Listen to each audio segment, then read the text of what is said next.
Hello hi welcome to kitchen and creative vlog. నేను మీ స్రవంతి అండి.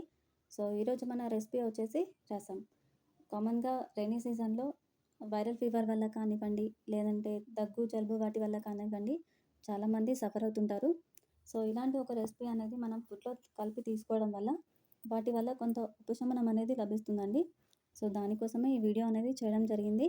So మరి లేట్ చేయకుండా ఈ రెసిపీని ఎలా తయారు చేయాలో చూసేద్దాము. దీనికోసం ముందుగా మనం పొయ్యి పైన కడాయి పెట్టుకోవాలండి. దీంట్లోకి 1 టేబుల్ స్పూన్ ఆయిల్ తీసుకోవాలండి. ఆయిల్ హీట్ అయ్యాక 1/2 టీ స్పూన్ జీలకర్ర ఆవాలని వేసుకోవాలండి. ఆవాలు చిటపటమన్నాక 2 ఎండుమిర్చి చీలికలు కూడా వేసుకోవాలండి. ఇందులోకి పావు కప్పు తరిగిన ఉల్లిపాయలు, 2 పచ్చిమిర్చి చీలికలు, ఒక రెబ్బ కరివేపాకు వేసి లైట్ గోల్డెన్ కలర్ వచ్చే వరకు వేయించుకోవాలండి.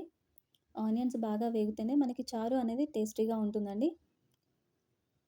ఈ విధంగా వేగినాక పావు టీ స్పూన్ పసుపు కూడా యాడ్ చేసుకొని మరి కాసేపు వేయించుకోవాలండి. ఇందులోకి 1/2 కప్పు టమాటో పేస్ట్ని కూడా యాడ్ చేసుకోవాలండి. టమాటో పేస్ట్ వల్ల మనకి చారు అనేది టేస్టీగా ఉంటుందండి. దీన్ని ఒక 5 మినిట్స్ వరకు లో ఫ్లేమ్ పైన మూత పెట్టి ఉడికించుకోవాలండి.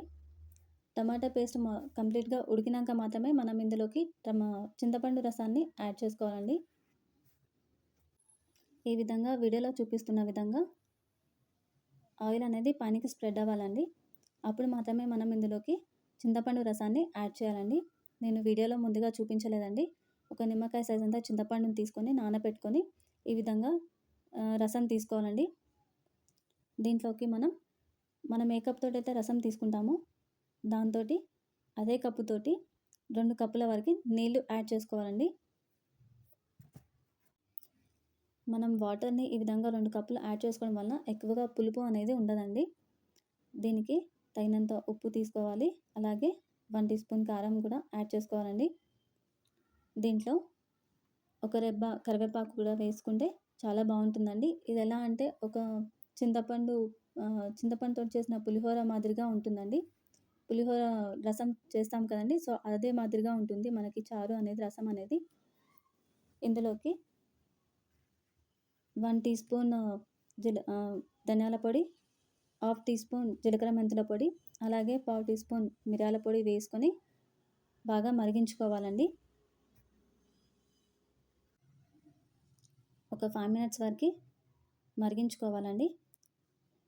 సో చూసారు కదండి, మనకి చారు అనేది రెడీ అయిపోయినట్లే. సో ఈ విధంగా రెడీ అయిన రెసిపీని మనం ఫుడ్లో కలిపి తీసుకుంటే మనకి రైనీ సీజన్లో వచ్చే వైరల్ ఫీవర్ వల్ల కానివ్వండి, లేదంటే దగ్గు జలుబు వల్ల కానివ్వండి, మనకి రిలీఫ్ అనేది దొరుకుతుంది.